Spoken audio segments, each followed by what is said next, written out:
జగన్ పుణ్యమా అని 32 మంది మృతి. జగన్ పింఛన్ డ్రామాతో 32 మంది మృతి. తెదేపా నేత నాదెండ్ల బ్రహ్మం.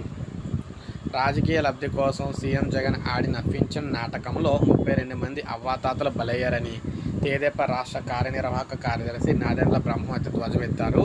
సభ రాజకీయాలు చేయటంలో సీఎం ఇక్కడ పీహెచ్డీ చేశారని ఎద్దేవా చేశారు. మంగళగిరిలోని తెదేపా ప్రధాన కార్యాలయంలో ఆయన అయితే విలేకరులతో మాట్లాడారు. తండ్రి చావును అడ్డం పెట్టుకొని జగన్ పార్టీ పెట్టారు. 2019లో ఆయన బాబాయ్ మరణంతో రాజకీయ లబ్ధి పొందారు.